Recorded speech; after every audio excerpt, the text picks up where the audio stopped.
Good evening, Uganda, and welcome to the show On the Spot. My name is Patrick Amara. The fight against corruption has always been on. In fact, when you look at the 10-point program of President Yoweri Museveni when he came to power, point number 7 was fighting corruption. But corruption has always been rising its ugly head, and the fight has not totally eliminated corruption, despite the government policy of zero tolerance to the same. And so tonight, we'll be looking into that issue of the fight against corruption. And my guest is the Deputy IGG and Twinomugisha Muhairwe.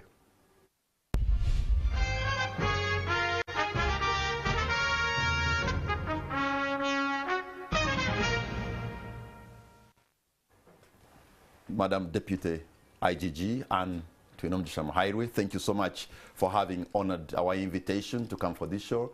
A warm welcome to you. Thank you, Patrick, and good evening to our viewers. I know the fight against corruption is within your docket. As Deputy IGG, you want to see zero tolerance to corruption. But in a time like this, when we are commemorating the International Anti-Corruption Day, if you look at the indices for corruption, for integrity in Uganda, and where do we stand as a country? Thank you, Patrick, and good evening once again to our viewers. Like you rightly said, yesterday we joined the rest of the world that will be commemorating the International Anti-Corruption Day. Usually it's on 9th of December, but as Uganda, as a country, we did it yesterday. And the importance of this day is for us as citizens, as Ugandans, or for different countries to come together and think through, have honest discussions, think about the achievements that have been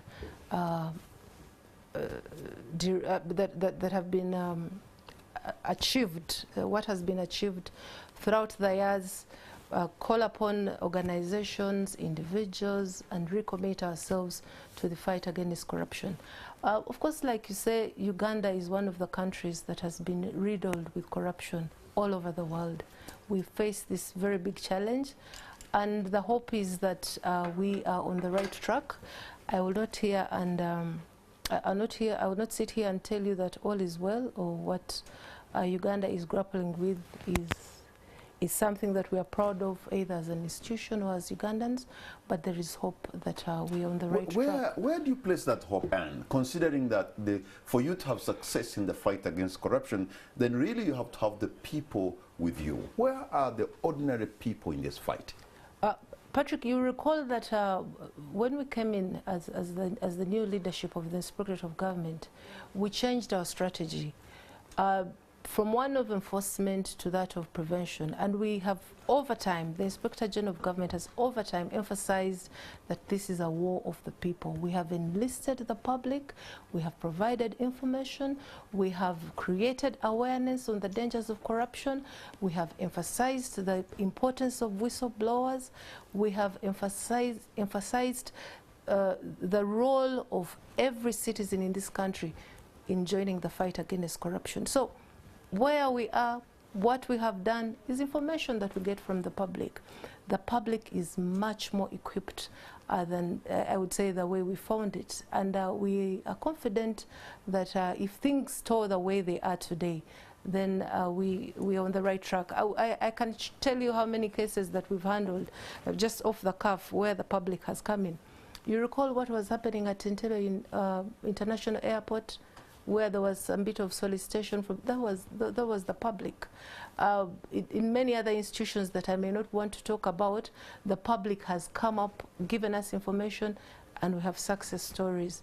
You know, you can be able to follow a story, a case of somebody who has stolen 5, 10 million shillings, and then they are prosecuted in court, and yes, they serve their time, and perhaps you are able to recover the 10 million. But when it comes to billions of money, people who do real damage to our country, the hemorrhage of resources at the highest level, and I don't think that you have achieved. In fact, I'm saying this because a couple of days back, there was a member of parliament, the Honorable Opolot Simon Peter Okwalinga, a member of parliament for Kachumbala County. On the floor of the House, he was challenging the Prime Minister because of the IGG that you entered into a contract with some people allegedly stealing money in the Ministry of Agriculture, and that you gave them 3 years for that money to be recovered, and that they accepted. And in her response, the Prime Minister found that very disturbing. How do you respond? You see, Patrick, our mandate, perhaps I should have informed the public what our mandate is and not take it for granted that everyone knows what we do. As an Inspectorate of Government, we have a mandate that allows us, that gives us a leeway to handle matters either administratively or legally. First of all, in the fight against corruption, sometimes these issues have a criminal element in it. Corruption has two facets, the criminal element and the administrative element. When you cannot sufficiently, when you don't have sufficient evidence to prosecute a matter in the courts of law, the standard is high. It's beyond reasonable doubt in criminal matters. Then what are you going to do? Are you going to say, well, you have taken this money, but I don't have enough evidence to sustain, to get a conviction in court, so you go scot-free and stay? No, we have to find ways of recovering this money. Sometimes, certainly, the public is not happy with us, but why do we lose the conviction and also not get the money? So let me get so this the rationale right. of this, let me get this right, Anne, and I wanted to get it right, because what I'm quoting is something that happened on the floor of the House through Honorable Kwalinga Peter Simon Opolot. He's stating that you went into a contract with somebody who allegedly stole billions of money, and that he accepted to pay back, and in 3 years that money will be recovered. Is that the true state of affairs? Patrick, what is a contract? If you're to define a contract legally, I don't think... An understanding between the two of you. I don't think what we do is a contract. But you see, Patrick, I've explained. I've said that sometimes... So there was, let me ask, there was an understanding between the individuals talked about who allegedly stole the money. They can still stay in office, and the money will be recovered in 3 years. Is that the case? Patrick, yes and no, because you see, Patrick, the facts of the case, I'm not a legislature to be in Parliament to tell you this is what he has, but let me tell you what is in office and what happened. There was an amount of money that had been misappropriated, and sometimes this money has not necessarily been stolen, but members of public officers have used it and failed to account for it. Why? Either they cannot find accountability receipts or what have you, but there is certainly all reasons to believe that the money was used in the right way. And this is on a case-by-case basis. And we know, I don't want you to reveal our secrets on how we come to these decisions, but we know that we don't have sufficient evidence to have this matter in court. So what do, Patrick? We say you refund the money. And we give conditions, stringent conditions. It's not as easy as you want it to be. Yeah, but if you don't have sufficient evidence, then what do you have? But you have not accounted for the money. So you know, sometimes, and I find this very interesting, especially when you use the words, not only you, the misallocation, misappropriation, embezzlement, abuse. It is stealing at the end of the day. Yes, but there's a standard, Patrick. There's a standard that has provided in the law, and we must meet that standard. And if you can't meet the standard, you don't want us to bend the rules or the laws. Once we bend them, it's the same Patrick that will come attacking us. Yes, we have also noticed that may not be, in the long run, it may not be a good strategy for us. And as an administration in the Inspectorate of Government, we've come up with a solution on how to handle let me move such issues. Because you said it may not be the good strategy. But now, in this anti-corruption international anti-corruption day, what is the aim? What are we commemorating as a country 2023 when you look back? Patrick, when I look back, there's so much that we have achieved. Like I said, I will not chest thump that we are where we want to be, but we are certainly somewhere. And I want you to appreciate us. In the last few months, about 1 year, we've recovered over 30 billion Uganda shillings. We have had some people prosecuted, and we have had so many countless interdictions. We have empowered the citizens. Actually, if you ask me today, what has the Inspectorate of Government done as of today is having an empowered citizen taking up the mantle to fight corruption. And you know, many times the citizens ask, do you want us now to start enforcement? I mean, it's not about enforcement. It's the citizenry that live with the corrupt officials. It's the citizenry that know where this money is put. It's the citizenry who know if Patrick is living beyond his known sources of income. So yeah, you have recovered 30 billion, and that is something to ponder, maybe celebrate about.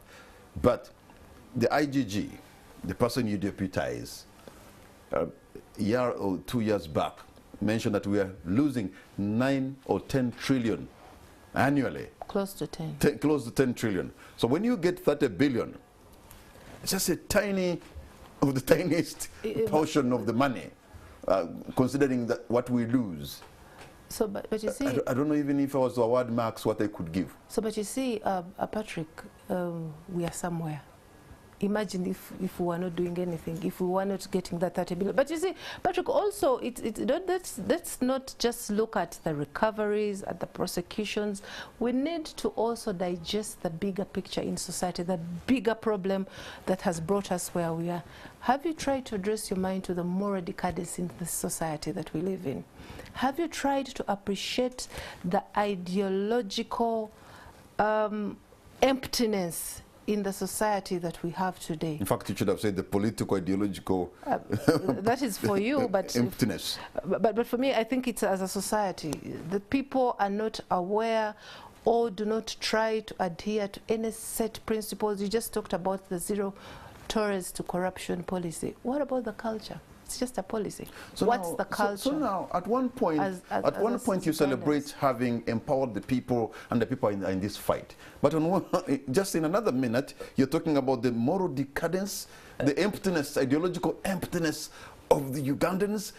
The space in which you're operating is not only difficult one. Is a difficult and toxic. Yes. How do you even salvage anything out of this? But you see, I don't know if you're a Christian like myself, but when one sheep, there's that parable where God went out to look for his one sheep out of the 99. Now, and when he got the one sheep, was very excited that this one sheep had come home. Now, would you rather that we don't empower a citizen? We're saying the situation that we deal with is not a normal one. If you are to use that example, in the biblical times, actually for Uganda, it's the 99 that are lost. No, I don't think. You just have one sheep. Patrick, I've told you before that I have met very decent Ugandans that are equally tired of the callousness, of the impunity that goes around us. But the negativity that goes around, and I'm sorry that sometimes it's propagated by the media, is to paint a picture of hopelessness, but in the citizenry, but the people that have faith that things can change. So, Patrick, before you changed my thought chain, I was saying that there's a bigger problem for us to address, and not just look at who has stolen this, who has stolen this, who is big fish, who is small fish. We must address as citizens, as well-meaning Ugandans, for all of us, the issue of ideological consciousness in this country. You see, Patrick, when individuals or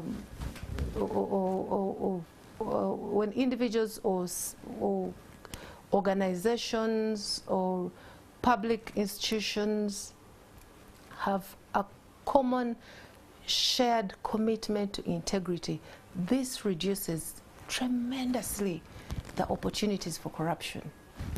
Simple. As a country, do we have some kind of shared values that we coalesce around, so we can know this is a Ugandan, this is what we do, this is what we don't, so that you can know us better? Because I find that even not available. Yes, Patrick, we do, but the reality is different.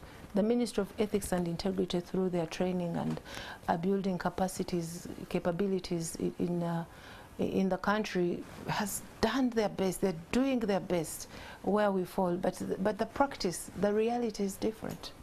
So yes, you are commemorating the Anti-Corruption Day. What kind of specific objectives for this day from your office? Patrick, like the Inspector General of Government said today when she addressed the press, It's a time for us to build on the partnerships that we've had. There's so many cooks, like you've always said. We have DPP, we have the police, we have the Inspector General of Government. And you know so many cooks, so you don't... No, I mean, there's always an exception. There's always an exception for Uganda. I mean, if you're saying that, if you look at the indices, the Transparency International statistics that are provided, we're not doing well, then why would you want to have only one institution fighting corruption, or two or three? The more the better, so that we are not short of options. If you feel that the police cannot handle your matter, or the PPDA cannot handle the matter, there's an option for the Inspector General of Government to handle, Inspectorate of Government. So this day we are commemorating and celebrating the milestones we have arrived at through our collaborations, and of course trying to elicit the public, empower the public to come up and speak against this vice, to come up and appreciate their role, celebrate the victories, but at the same time build on the same victories to achieve more. You know, because of the colossal money that is involved in corruption, in fact, as announced by the IGG, the same money can be used, can be deployed for the corrupt to insulate themselves, you know, to protect themselves, and to make your work very hard. Because if we're talking about 9-10 trillion, and I don't know what your budget is, then you really know that you are swimming against the current. So true, to some extent, but Patrick, who is corrupt? Who steals this money? In Uganda, we have about 350,000 Ugandans in holding government positions. About those, only 35,000 have access to this money. That's about roughly 10% of the population of over 45 million Ugandans. Where's the problem? Why have we failed to fight the 10%? Is it even less than 10%? It could be. If you do the maths well, it could be less than 10%. So for us today as Ugandans, as Inspectorate of Government, as we join the rest of the world to commemorate this day, it is to emphasize the individual role of every Ugandan in this fight against corruption. And also to show Ugandans that there is hope. There is hope. There is hope. But we must tackle the issue of morals. So now, let me know this, because I just want to know how a Ugandan citizen gets involved in the fight against corruption. I want to pick, I am a Ugandan living in Chawente sub-county in Lango, or maybe in Katerera sub-county or Washameire. How do I get in to fight corruption? Where do I start? Report. Okay.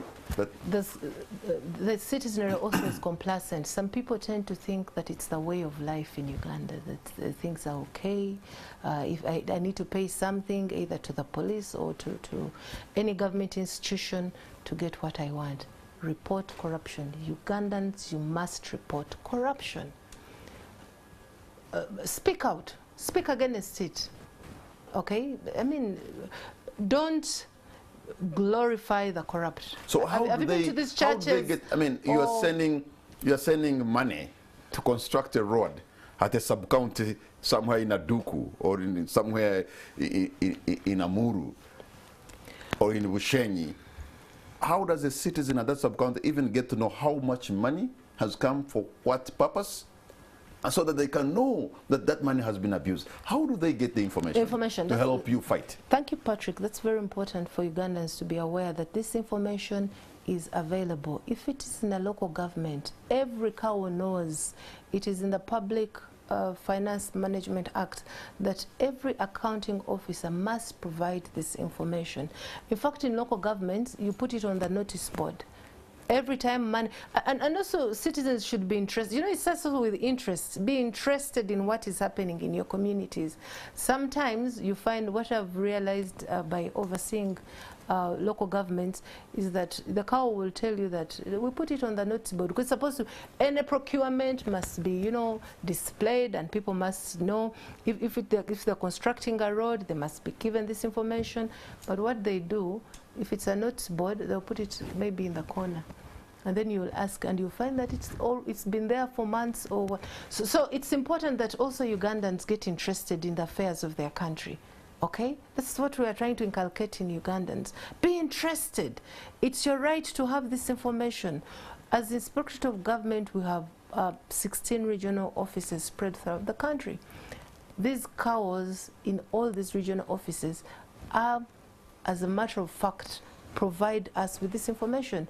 If you cannot go to the district headquarters or to the municipality to get this information, approach any regional office of the Inspectorate of Government. This information is there. It will be given to them. But also we have intensified our education and advocacy in communities.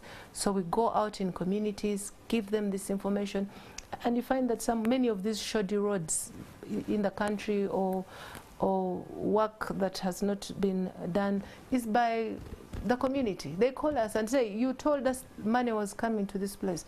What happened? And then we take action. But also it is personal initiative of the citizen to know, hey, if we don't have water in this community, is this what the government wants for us? We want the citizens to be interested in what happens in this country. The government has emphasized what they call TAC, transparency, accountability, and anti-corruption initiatives in their programs.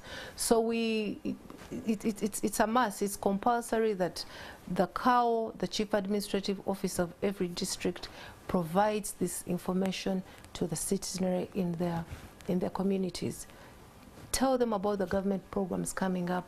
But even, you see, they say you can take a horse to the river, but you can't force it to drink. So if this information is there, but it's incumbent on us now to empower the citizens to be interested, okay, to have that patriotism and be interested in the affairs of their country. And Twinomugisha Muhairwe, Deputy IGG, hold on to your point because you're going to take a break on the spot.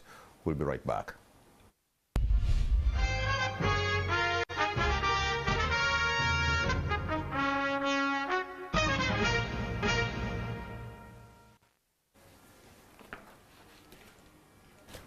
Welcome back. You're watching On the Spot. My name is Patrick Amara. My guest tonight is Twinomugisha Muhairwe, Deputy IGG, and we're looking into the fight against corruption as we commemorate the International Anti-Corruption Day. There was something that happened in Parliament a couple of months back. A gentleman who actually claimed to have given a bribe of around 100 million in his own words. And I thought, okay, there he is. How did this case end? Because somebody reported themselves on the floor of the House. Yes, Patrick, that's true. The person reported, and purportedly after, I think when he thought through it, he went and withdrew his statement and said, I was joking. I don't remember what exact words he said, but he said whatever he did, he said he didn't mean it. But of course the court of public opinion had already crucified him and passed judgment. You see, Patrick, I've said it before and I will say it again. Uganda is a democratic country that is governed by rule of law, okay? So we had been investigating this matter, and then Parliament also started to investigate. So now when we are all investigating, then now you start blaming us, you're fighting each other and what have you. So at the time Parliament was investigating, we were also investigating actually the recruitment. It was an issue to do with recruitment. But by and large, I want to assure the public through you, through NTV, that us withdrawing the matter from court does not imply that we cannot charge the person again. It doesn't. Even in war, you can retreat. Here is somebody who's self-incriminating himself in the highest levels of government. Okay. In a parliament that makes laws, you go to court and the inspector withdraws the case. What are Ugandans supposed to think? Would you rather wouldn't have withdrawn it and court dismisses it, or we withdraw and then we can reinstate the charges? Well, we have also thought about our action, and the Inspector General of Government has promised to address this matter at a later stage and explain to the country what transpired. So, you know, I want to maybe to remind Ugandans that there are many of you, all of you, different agencies that are supposed to be fighting corruption, and yet we expect better. You know, there is a Directorate of Ethics and Integrity. There's a Criminal Investigations Directorate, Office of the Director of Public Prosecution. We have Public Procurement and Disposal of Public Assets Authority. We have Financial Intelligence Authority. We have Office of the Auditor General. We have Leadership Code Tribunal. We have State House Anti-Corruption Unit. We have State House Health Monitoring Unit. State House Investors Protection Unit. etc., etc. Oh my God. Where's the problem? The problem is too many cooks. No, complete it. I told you there's always an exception to every general rule. So that's one of the exceptions. You see, our mandates are different. They complement each other. The experts in procurement are PPDA. Why would you complain that there's PPDA? Police works hand in hand with DPP. None of them can work independent of the other. They do the investigations, she does the prosecutions. Inspectorate of Government, our mandate is corruption. And you know, my concern is that we are losing resources to run these agencies, so many. And when you compare what kind of money is recovered in the fight against corruption, it's not comparable to the money that you are using to run the agencies. So what are we gaining? Patrick, the president has the mandate of the people. He can decide how he wants to run the government to deliver on this mandate. If in his wisdom he believes that having these agencies is going to help him, there's no problem with that. And I said it yesterday that but is it, even if we had 10 not a fact, agents, and with all respect, that we are, as the public is losing more money in running agencies, but when we look at the dividends of the agencies compared to what we put in, it's not comparable. I don't think so, Patrick. I don't think so. I have said that you just recovered 30 billion. What's the budget? What's the budget? And what has State House Anti-Corruption Unit does? This is our mandate is constitutional. Their mandate is executive. What has police done? It's different. Police has so much work to do that if you had to hit them with the kind of corruption that we do. Do you know about fatigue? Do you want an institution to be fatigued? You don't have to. You were saying that corruption has grown by leaps and bounds, and you're saying that let's have few players to fight this corruption. Does it add up? Have you tried to think about, I know that you're very good and a very good reader. You've seen how the mechanisms or the tools employed by Singapore when they were fighting corruption. Was it just an organization? Or everyone came on board, different institutions, different parties, different organizations, and they were able to defeat this. I can give a litany of examples of countries. I think where we are as a country, we work better this way. And so many people bring so many. Imagine if there's so many cooks have different spices, how tasty would the soup be? So all of us as different institutions, we complement each other because our mandates are different. So there have also been... And even the president has guided us, said, don't fight, just everyone stick to your mandate. Do this, I'm supposed to do this. And some people report to us, and we feel that a matter is better handled by police or State House, we pass it on. So does police and all these other institutions. I think there was either the previous Inspector General of Government who said at one point it was observed that there is total failure to prosecute high-level corruption in Uganda. And somebody was saying that you are letting the big fish swim. They are the untouchables, and that court is tired of trying tilapia when crocodiles are left to swim. In other words, people who are stealing small monies, yes, they can face the law, yes, they can be sent to jail. People who are really doing the big damage, the crocodiles of corruption, are thriving. Patrick, that's a very unfortunate perception that has been in the public, that the law is meant, is for the for the weak or the vulnerable, and the rich or the untouchables, the famous, the law doesn't get them, which is very unfortunate. When a matter is reported to us, or when we're investigating a matter, I have never at any point thought about this is big fish or small fish. Every case is dealt with on the basis of the evidence presented. What they call big fish are the ministers, are the PSCs, are the, you know, high profile, you know, by name, or members of parliament. But evidence is there to show that where there has been evidence, we have had a vice president in our office taken to court. The ministers, you remember? Inspector of Government, because there was evidence. So if there is no evidence, now you've got to think, am I going to play to the public gallery, or I must do the right thing? Your conscience speaks to you. So when we are determining how we deal with our business as Inspectorate of Government, never at a time have I thought about big fish, small fish. The country, and I want to appeal to the public through today, appreciate who is taken to court, irrespective of the amounts. These small fish can be very destructive, the so-called small fish.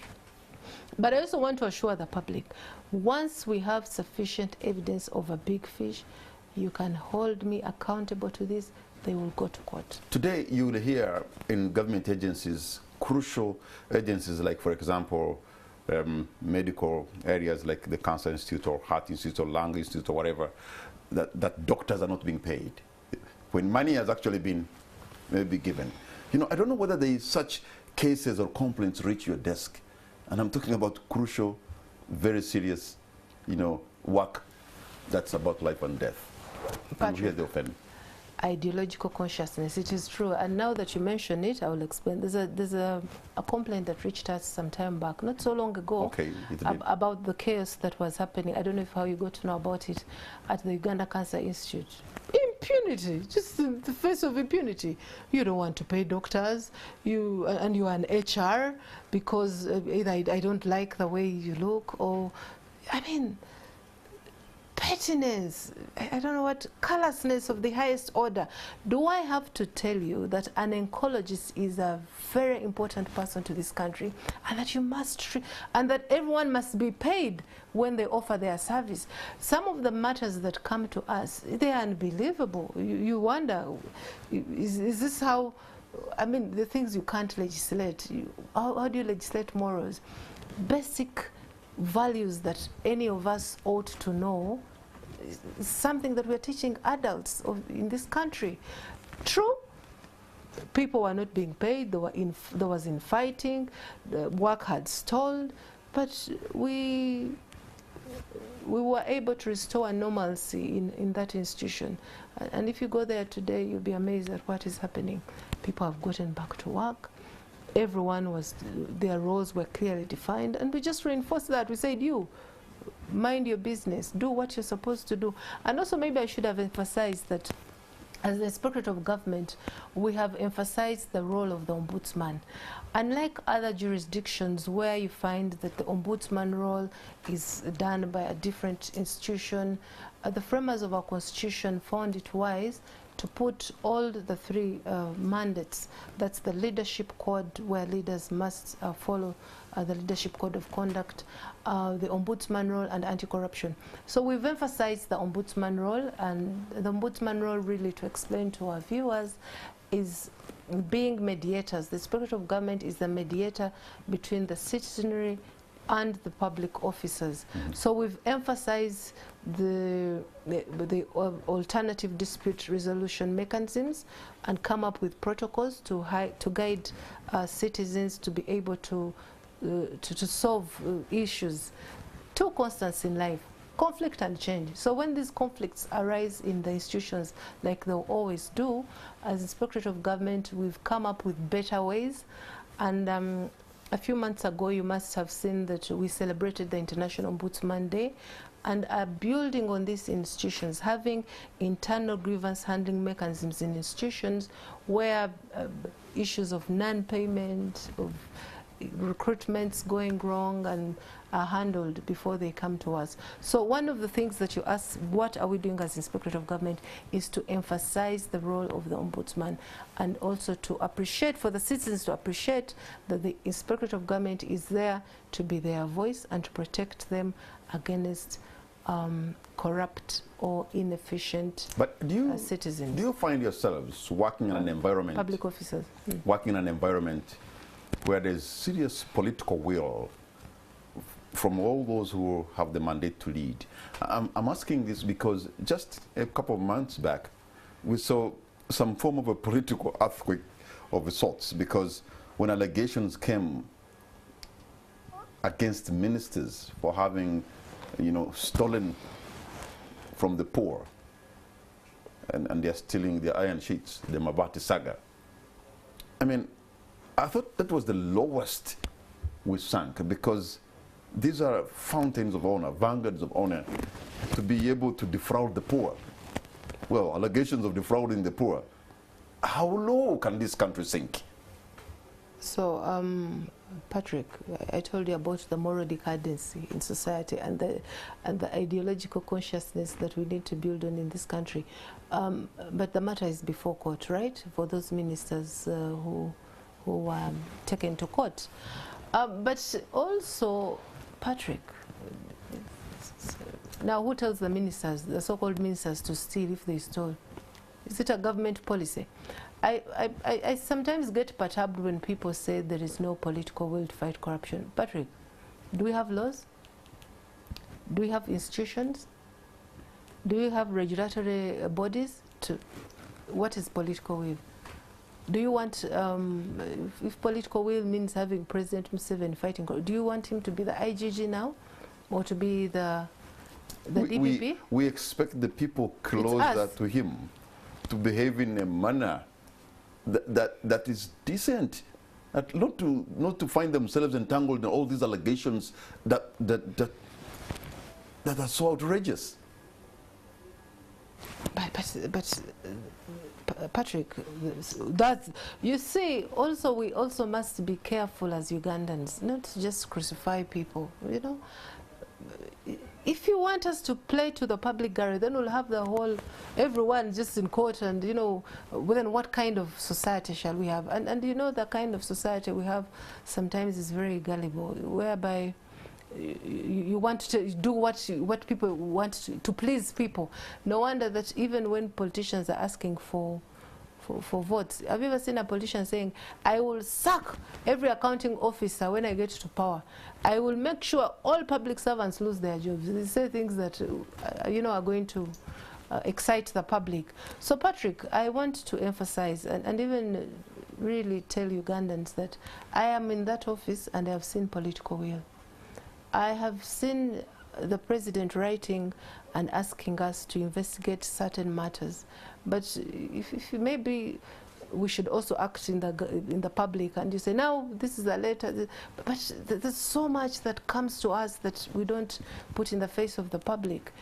The ministers whose evidence was overwhelming or was there have been taken to court. And the president said, if you took the iron sheets for personal use, because rightly so, there are ministers who took iron sheets and put them in public schools and put them in hospitals. Well, it could be to gain political capital, but at the end of the day, who were the beneficiaries? Yes, but there was a categorization. That is some form of political corruption. There was a form of categorization. No, but it's for the public. It's not for, I don't know whether there are votes. Yeah, but what is misappropriation? What is misallocation? What is all these words you keep using? True, Patrick, but you see, but now you're making me discuss a matter that is before court. Is that fair? Well, but I just but maybe let me finish this. The Prime Minister's office had a categorization of where these iron sheets are going, what goes where. But because now the Karamoja, that took, the face. But in the course of our investigations, we realized that there was affirmative action, one, and then also there were other groups that were entitled, I think the Bunyoro or whatever, who were supposed to take those iron sheets. But, I think bad news usually spreads faster than the good news, and people forgot about all the other things. But where there was evidence, I'm happy that the police and the DPP were able to arraign them before court, and as Inspectorate of Government, we dealt with the technical officers.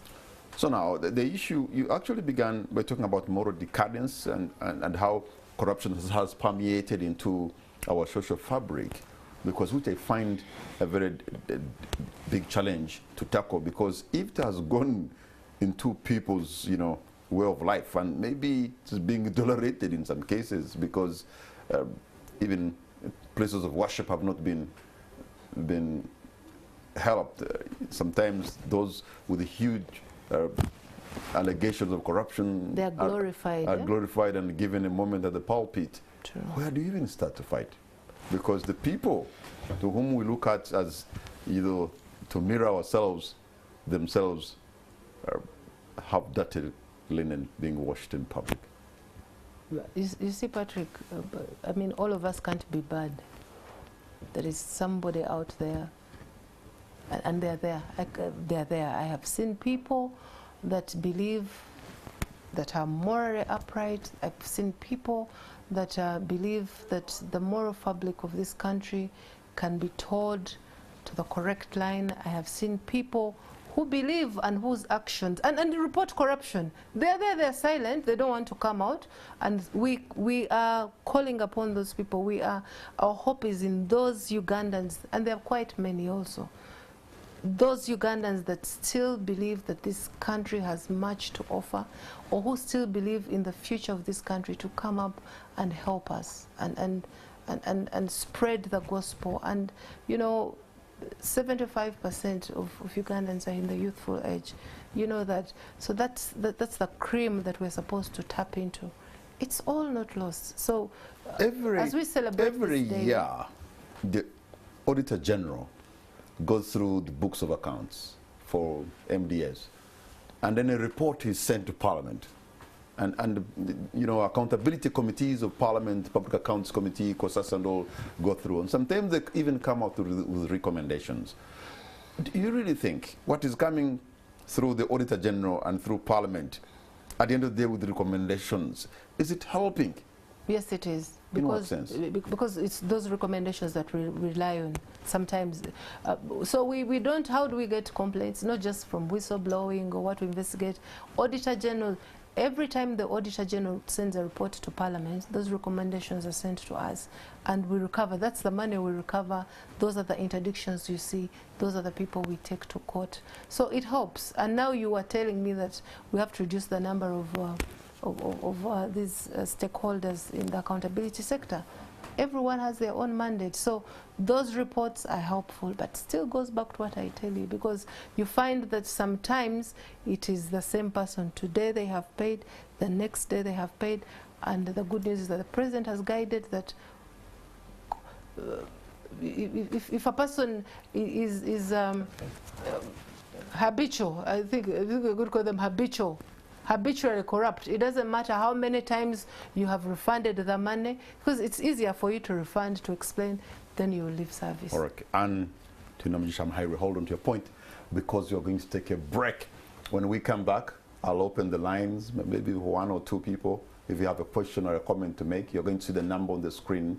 You call, but just in case you disagree with Anne, which is normal, remember to disagree with respect. We'll be right back.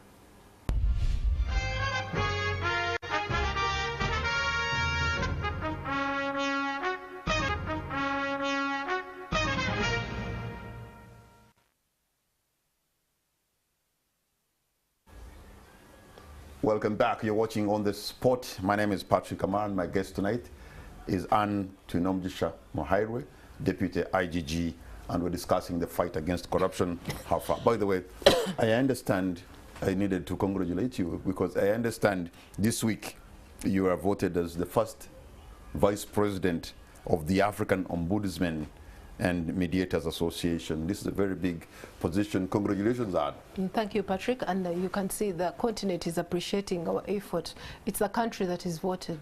I'm just a representative of the country. So the continent appreciates the efforts that the government of Uganda is putting in place to in the fight against corruption. So it's a good thing for Uganda to be recognized. So this is the real biblical analogy of the prophet not being appreciated at home. Is that the case? Yeah, exactly. Is that the case? So Ugandans should know that if we are recognized at that continent, because Uganda, they don't, it's not about it's about Uganda. So how do we leverage from the first vice president position?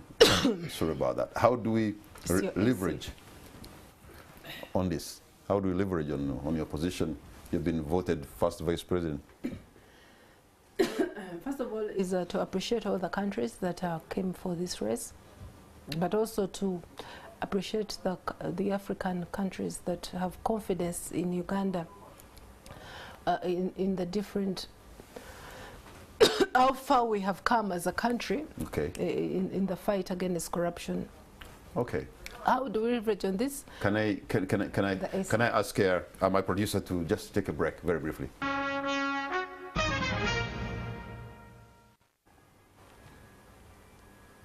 Welcome back. You're watching On The Spot. My name is Patrick Amara, and my guest tonight is Twinomugisha Muhairwe, Deputy IGG, and we're discussing the fight against corruption. But also, before we took a quick break, I was congratulating you for being elected the first vice president of the African Ombudsmen and Mediators Association.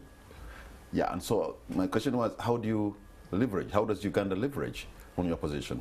Thank you, Kamara. Of course, as Uganda, like I said, it's a very big win for us. First of all, it was very competitive, and having won this election is a plus for us as a country.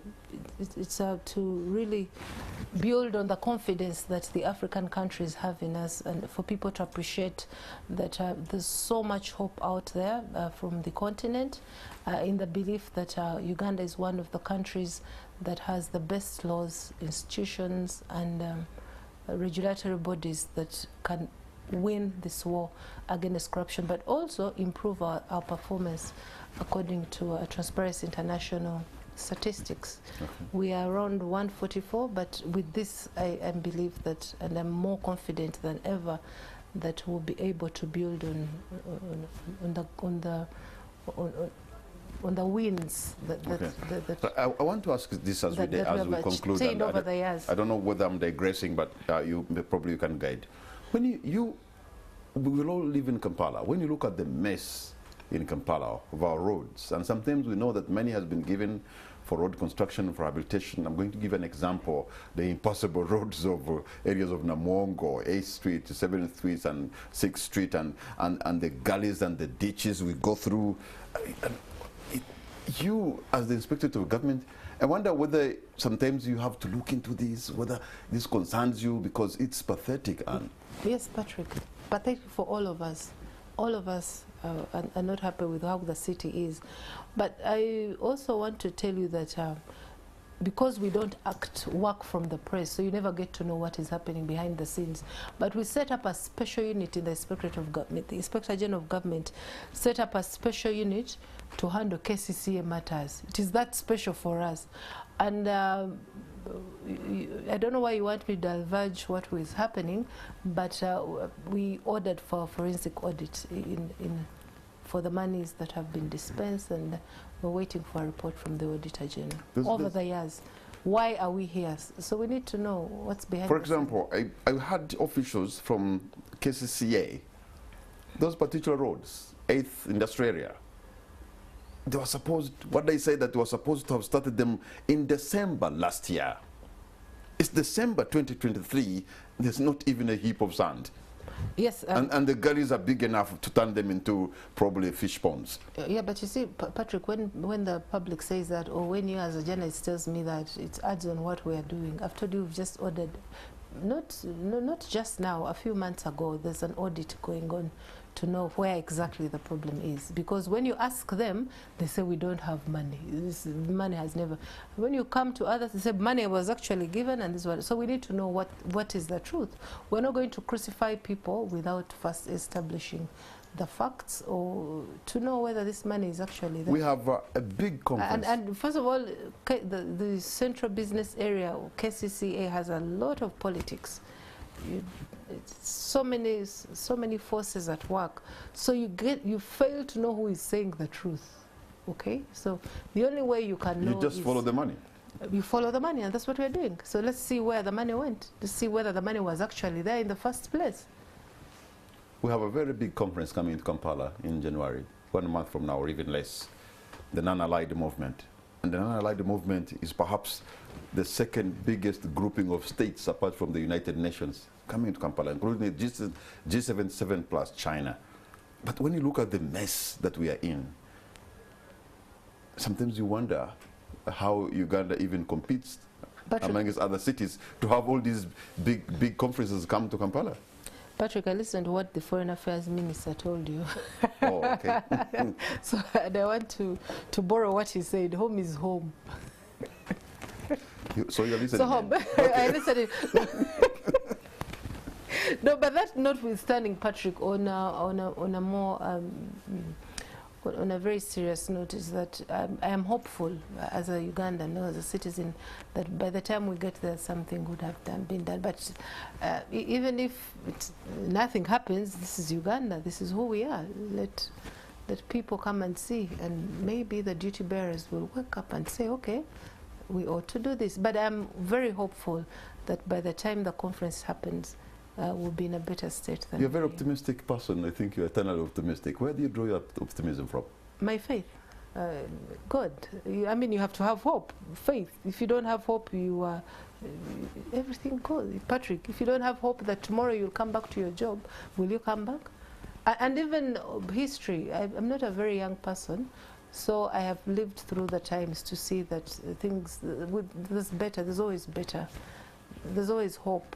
Okay. Things always get better if people work at them and they're intentional about making a difference in their life or in their communities. And Twinomugisha, what's going to be your concluding remark tonight? I want to implore Ugandans that Ugandans must love their country. You must wake up and face the challenge that faces us as Ugandans. This is our country. Even if you have another citizenship, they'll ask, what is your country of origin? I want to implore you as Ugandans that that ideological consciousness is a very big catalyst in the fight against corruption. Let us embrace the right values, the right morals, and let us work together as citizens to join this fight against corruption. And it is a fight that can be won. And also want to warn the leaders in this country that propagate these vices of corruption, the untouchables. Woe unto you if you come to our office and I mean, we don't listen. We will not listen to you are who you are. The law is the big fish in this country. Once the law is not on your side, you'll face the wrath of the law. So as leaders, let us be called to the task that our God has given us. And also we must realize that everything starts and falls on leadership.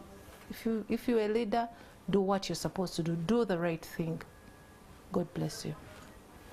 Thank you so much. And Twinomugisha Muhairwe, Deputy IGG, ending our conversation on the side of hope and optimism. She has the audacity to hope despite the difficulties that we see, and sees possibilities, opportunities, and strength. And probably we need to look at the world from Anna's perspective. Good night and God bless Uganda.